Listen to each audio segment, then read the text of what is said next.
ሰላም እንደምን ቆያችሁ ውድ የክንፋም መረጃ ቤተሰቦች፣ የዕለቱን ዜናዎች ይዘን ቀርበናል። በቅድሚያም አርዕስተ ዜናውን እናሰማችኋለን። ኢህአዴግን በሌብነት አልወቀስኩም፣ የቀድሞ ስርዓትን ነው ዘራፊ ያልኩት ሲሉ ጌታቸው ረዳ ማስተባበያ ሰጡ። የራያ አላማጣ ሀገረ ስብከት አመራር በታጠቁ ኃይሎች ታፍነው መወሰዳቸው ተዘገበ። በአማራ ክልል ከ15 እስከ 24 ዓመት ባለው የዕድሜ ክልል ውስጥ ለእያንዳንዱ 100 ሴቶች 167 ወንዶች እንደሚገኙ ታውቋል። በሽምቅ ውጊያ ስልቶች በአካላዊ ብቃት ማጎልበት እንዲሁም ግልጽ በሆኑና ሕዝብ በሚበዛባቸው አካባቢዎች ስትራቴጂያዊ ስምሪቶችን መከወን ላይ ያተኮረ ሰራዊት ተመረቀ። የካንሰር መድኃኒቶች አሳሳቢ ቁጥር ያላቸው ደረጃቸውን ያልጠበቁ ወይም ሐሰተኛ መሆናቸው ታወቀ። የብር የመግዛት አቅም በሚቀጥሉት ወራት እንደሚጨምር ተነገረ። ቀጥለን ዝርዝሩን እናሰማችኋለን። ላይክ፣ ሼር፣ ሰብስክራይብ እያደረጋችሁ እንድትከታተሉን በትህትና እንጋብዛለን።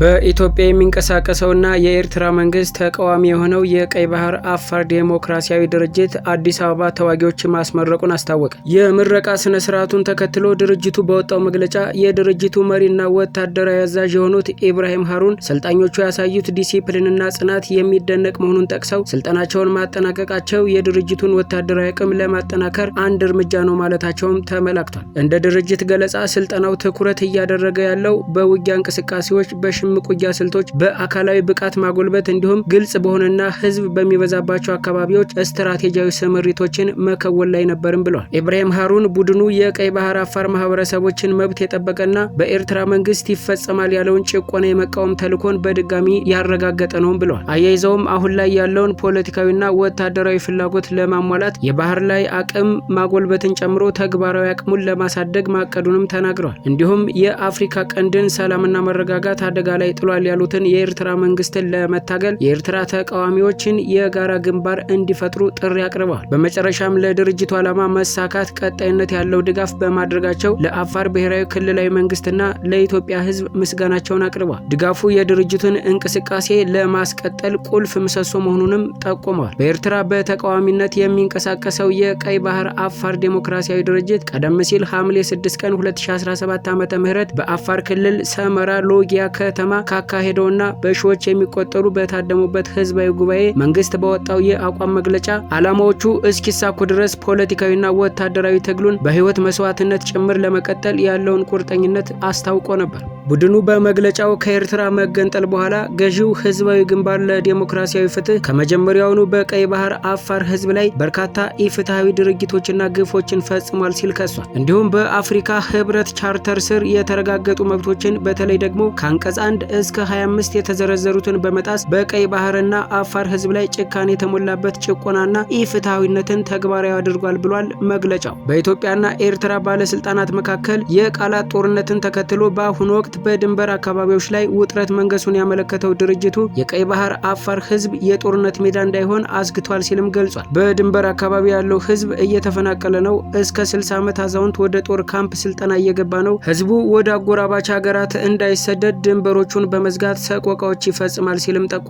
በተያያዘ በሐምሌ ወር መጨረሻ ላይ ሌላኛው የኤርትራ መንግስት ተቃዋሚ ቡድን የሆነው የኤርትራ አፋር ብሔራዊ ኮንግረስ በፕሬዝዳንት ኢሳያስ አፈወርቂ ላይ ለሚያካሂደው በትጥቅ የታገዘ ትግል ዝግጅት እያደረገ መሆኑንም አስታውቆ ነበር። በወቅቱ አስተያየታቸውን የሰጡት ቡድኑ የስራ አስፈጻሚው ኮሚቴ አባልና ቃል አቀባይ አሊ መሐመድ ኡመር ቡድኑ በኢትዮጵያ አፋር ክልል ሰመራ ከተማ ቢሮ እንደከፈተና ስራውን ወደ አዲስ አበባ ለማስፋፋትም እቅድ እንዳለው ተናግረው ነበር። የኢትዮጵያ መንግስት እንድንሰራና እንድንናገር እድል ሰጥቶናል። አመራሩ ወደ ክልሉ መመለሳቸው ከዲያስፖራ ተኮር ቅስቀሳ ወደ መሬት ላይ ወደ ወረደ ንቁ ንቅናቄ መሸጋገር እንደሚያሳይም አክለው ገልጸዋል። ክስተቶቹ የመጡት ጠቅላይ ሚኒስትር አብይ አህመድ የኢትዮጵያን ቀይ ባህር መዳረሻ ስለማግኘት አስመልክተው በጎርጎሮሳውያኑ ጥቅምት ወር 2023 ከሰጡት እንዲሁም ከኤርትራና ከጅቡቲ በኩል ወቀሳ ያስከተለውን አስተያየት ከሰጡ በኋላ በኢትዮጵያና በኤርትራ መካከል ያለው ውጥረት እየተባባሰ ባለበት ወቅት ነበር። የኢትዮጵያ የኤርትራና የጅቡቲ ድንበሮችን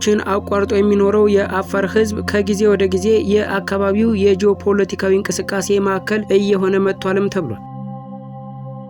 የብር የመግዛት አቅም በሚቀጥሉት ወራት ይጨምራል። የብሔራዊ ባንክ ገዢ ዶክተር ኢዮብ ተካልኝ አሁናዊ የወርቅ ጭማሪን ተከትሎ የውጭ ምንዛሬ በገበያ እንዲተመን በመደረጉ 2/3 ዋጋውን ያጣው የኢትዮጵያ ብር ሊጠናከር እንደሚችል የኢትዮጵያ ብሔራዊ ባንክ ገዢ ዶክተር ኢዮብ ተካልኝ ተናግረዋል። ህዝቡ በሚቀጥሉት ወራት የብር ተወዳዳሪነት መጨመርን መጠበቅ አለበት። የብር መዳከምን ብቻ ለሚጠብቁ እቅዳቸውን እንደገና እንድታጤኑ መክራለሁ ሲሉም ከምዕራባውያን መገናኛ ብዙሃን ጋር ባደረጉት ቃለ ምልልስ ወቅት ተናግረው ነበር። የወርቅ የውጭ ንግድ ለመጀመሪያ ጊዜ ቡናን በልጦ ባለፈው ሰኔ 30 3.5 ቢሊዮን የአሜሪካ ዶላር መድረሱም ይታወሳል።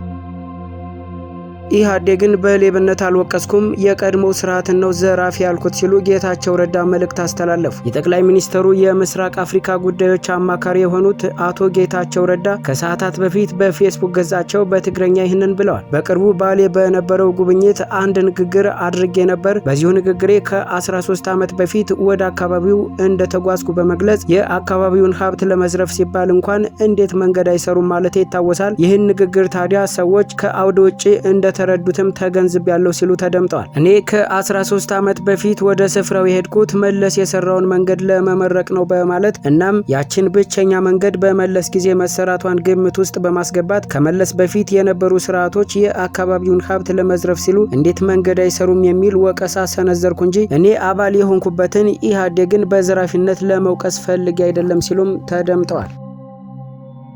በአማራ ክልል በሚገኝ ገጠራማ አካባቢ የተካሄደ አዲስ ጥናት በአካባቢው በወጣቶች ሴቶችና ወንዶች ቁጥር መካከል ከፍተኛ አለመመጣጠን መኖሩን፣ የወሊድ መጠን ከሀገር አቀፍ አማካይ አንጻር በእጅጉ ማሽቆልቆሉን ይፋ አደረገ። በብርሃን ጤናና ስነ ህዝብ ክትትል ሳይት የተካሄደው ጥናቱ እንዳመለከተው በተለይ ከ15 እስከ 24 ዓመት ባለው የዕድሜ ክልል ውስጥ ለእያንዳንዱ 100 ሴቶች 167 ወንዶች እንደሚገኙም ታውቋል። ከዚህ ጋር ተያይዞ በአካባቢው ያለው የወሊድ መጠን ቶታል ፈርቲሊቲ ሬት አንዲት ሴት በህይወት ዘመኗ በአማካይ 3.44 ልጆችን ብቻ እንደምትወልድ ያሳያል። ይህ አሃዝ እንደ አውሮፓውያን አቆጣጠር በ2016 ከነበረው የኢትዮጵያ ሀገር አቀፍ አማካይ 4.6 ልጆች ጋር ሲነጻጸር የ25% ቅናሽን አሳይቷል። የጥናቱ አዘጋጆች እንደሚገምቱት የዚህ አስገራሚ ለውጥ ዋነኛ መንስኤ ወጣቱ ሴቶች ለተሻለ የትምህርትና የስራ ዕድል ፍለጋ ከገጠሩ ወደ ከተሞች በብዛት እየፈለሱ መሆናቸውን ነው። ይህ ስደት በገጠሩ አካባቢ የሴቶችን ቁጥር እንዲቀንስ ሲያደርግ የወሊድ መጠኑ እንዲያሽቆለቁልም ከፍተኛ አስተዋጽኦ አድርጓል ተብሏል። ጥናቱ በኢትዮጵያ ገጠራማ አካባቢዎች እየተከሰተ ያለውን ሰፊ ማህበራዊና ስነ ህዝባዊ ለውጥ አመላካች መሆኑንም ተገልጿል። ለ671589 ዜጎች የስራ ዕድል ተፈጠረ። ባለፉት 3 ወራት በሀገር ውስጥና በውጭ ሀገር የስራ ስምሪት ለ671589 ዜጎች የስራ ዕድል ተፈጥሯል አሉ የፕላንና ልማት ሚኒስተር ዶክተር ፍጹም አሰፋ። ሚኒስተሯ የ2018 የመጀመሪያ 100 ቀናት አፈጻጸምን አስመልክተው ባቀረቡት ሪፖርት በሀገር ውስጥና በውጭ ሀገር ስራ ስምሪት ለበርካታ ዜጎች የስራ ዕድል ለመፍጠር በትኩረት ተሰርቷልም ብለዋል። በዚህ መሰረትም በሀገር ውስጥ ለ535000 ዜጎች የስራ ዕድል መፈጠሩን ነው የገለጹት። ከዘርፍ አንጻር በግብርና ለ126000፣ በኢንዱስትሪ ለ222000 እንዲሁም በአገልግሎት ዘርፍ ለ227000 ዜጎች የስራ ዕድል ተፈጥሯል ነው ያሉት። በተመሳሳይ በውጭ ሀገር የስራ ስምሪት ለ136589 ዜጎች የስራ ዕድል መፈጠሩንም አስረድተዋል። ለተገኘው ውጤት ክህሎት መር የስራ ዕድል ፈጠራ ከፍተኛ አስተዋጽኦ አበርክቷል ተብሏል። ለዚህም ከ659000 በላይ አጫጭር ክህሎት ተኮር ስልጠናዎች በተለያዩ ዘርፎች መሰጠታቸውንም ተናግረዋል። በሌላ በኩል ባለፉት 3 ወራት በግብርናው ዘርፍ ውጤታማ ስራ መከናወኑም አመልክተዋል። በዘርፉ በአጠቃላይ 242 ሚሊዮን ኩንታል ምርት መሰብሰቡን ጠቅሰው ከዚህም ውስጥ 74.73 በመቶ የሰብል ምርት ነውም ብለዋል። በአዲስ አበባ ዩኒቨርሲቲ ተመራማሪዎች ተሳትፎ የተካሄደ አንድ አዲስ ዓለም አቀፍ ጥናት በኢትዮጵያን ጨምሮ በ4 የአፍሪካ ሀገራት በስፋት ጥቅም ላይ ከሚውሉ የካንሰር መድኃኒቶች መካከል አሳሳቢ ቁጥር ያላቸው ደረጃቸውን ያልጠበቁ ወይም ሐሰተኛ መሆናቸው ተረጋገጠ። በኢትዮጵያ፣ በኬንያ፣ በካሜሩንና በማላዊ በሚገኙ ዋና ዋና የካንሰር ሆስፒታሎችና የግል ፋርማሲዎች ውስጥ የተካሄደው ይህ ጥናት ከተሰበሰቡት መድኃኒቶች ውስጥ 17% የሚሆኑት በውስጣቸው መያዝ የሚገ የሚገባቸውን ትክክለኛ የንቁ ኬሚካል ውህደት መጠን እንደሌላቸውም አጋልጧል። በኢትዮጵያ ውስጥ ባለፉት 10 ዓመታት የካንሰር ሕክምና ተደራሽነት በከፍተኛ ሁኔታ ጨምሯል። በአሁኑ ወቅት በዓመት ከ75000 በላይ ዜጎች የካንሰር ሕክምና ያገኛሉ። ይህ ከፍተኛ የፍላጎት መጨመርና የመድኃኒቶቹ ውድ መሆን ደረጃቸውን ያልጠበቁና ምርቶች ወደ ገበያ እንዲገቡ ምቹ ሁኔታን ፈጥሯል። የጥናቱ ውጤት እንደሚያሳየው እነዚህ ጥናት የጎደላቸው መድኃኒቶች በምርመራ ወቅት ጥራት ካላቸው መድኃኒቶች በእይታ ሊለዩ አይችሉም። ይህም ችግሩን ይበልጥ አሳሳቢ ያደርገዋልም ተብሏል። የካንሰር ሕክምና በካንሰሩ ሴሎችና በታማሚው አካል መካከል የሚደረግ ጥንቃቄ የተሞላበት ሚዛን ነው። መድኃኒቱ መጠኑ ካነሰ ካንሰሩን በአግባቡ መግደል ስለማይችል በሽታው እንዲባባስና የታካሚውን የመዳን ዕድል እንዲቀንስ ያደርገዋል። መድኃኒቱ መጠኑ ከበዛ ደግሞ በታካሚው ላይ ከባድና ለሕይወት አስጊ የሆነ የጎንዮሽ ጉዳት ሊያስከትል እንደሚችልም ተነግሯል። ተመራማሪዎቹ የጥናቱን ውጤት ለሚመለከታቸው የቁጥጥር አካላት ያሳወቁ ሲሆን የጤና ባለሙያዎችና የጤና ስርዓቱ ጥራት የጎደላቸው መድኃኒቶች ሊኖሩ እንደሚችሉ ግንዛቤ እንዲይዙና የቁጥጥር ስርዓቱ እንዲጠናከርም አሳስበዋል።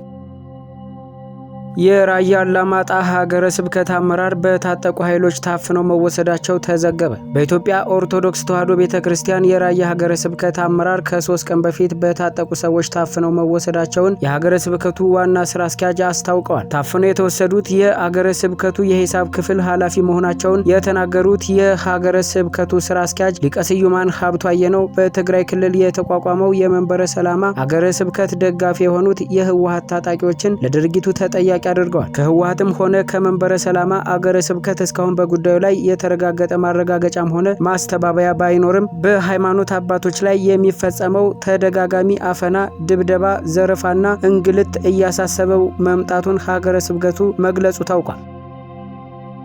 የኢትዮጵያ ከፍተኛ የመንግስት ባለስልጣናት ከአሰብ ወደብ 40 ኪሎ ሜትር ርቀት ላይ የምትገኝ ከተማን መጎብኘታቸው ተገለጸ። የብሔራዊ መረጃና ደህንነት አገልግሎት ኃላፊ አምባሳደር ሬድዋን ሁሴን ጨምሮ የመንግስት ከፍተኛ ባለስልጣናትና አመራሮችን የያዘ ቡድን ከአሰብ ወደብ በ80 ኪሎ ሜትር ርቀት ላይ የምትገኘውን የአፋር ክልል ቡሬ ከተማን ረቡዕ ጥቅምት 12 ቀን 2018 ዓ.ም መጎብኘታቸው ታውቋል። የጠቅላይ ሚኒስትሩ የምስራቅ አፍሪካ ጉዳዮች አማካሪ ጌታቸው ረዳ ከፍተኛ የጦር መኮንኖችና የአፋር ክልል ባለስልጣናት በጉብኝቱ መሳተፋቸው ታውቋል። የቡሬ ከተማ የኢትዮጵያ፣ ኤርትራና ጅቡቲ አዋሳኝ ድንበሮች ላይ በቅርብ ርቀት የምትገኝ በአፋር ክልል ውስጥ ያለች ከተማ ነች። ባለስልጣናቱ የቡሬ ከተማ ጉብኝታቸውን አጠናቀው በትናንትናው ዕለት ሐሙስ ጥቅምት 13 ቀን 2018 ዓ.ም ከአሰብ 40 ኪሎ ሜትር ርቀት ላይ በምትገኘው ቢዱ ወረዳ ጊረፎ በምትባል ቦታ ጉብኝት እያደረጉ መሆኑ ታውቋል። በጉብኝቱ ወቅት ለአካባቢው ማህበረሰብና በድንበር ለሚገኘው ኃይል ስለ ቀጠናዊ አጠቃላይ ሁኔታው ግንዛቤና አቅጣጫ መሰጠቱም ተጠቁሟል። ይህ ጉብኝት ኢትዮጵያና ኤርትራ እርስ በርስ በሚወቃቀሱበት ጊዜ የተደረገ መሆኑ የተጠቆመ ሲሆን ስለ ጉብኝቱ ዓላማ እስካሁን በይፋ የተሰጠ መግለጫ ለመኖሩም ተጠቁሟል።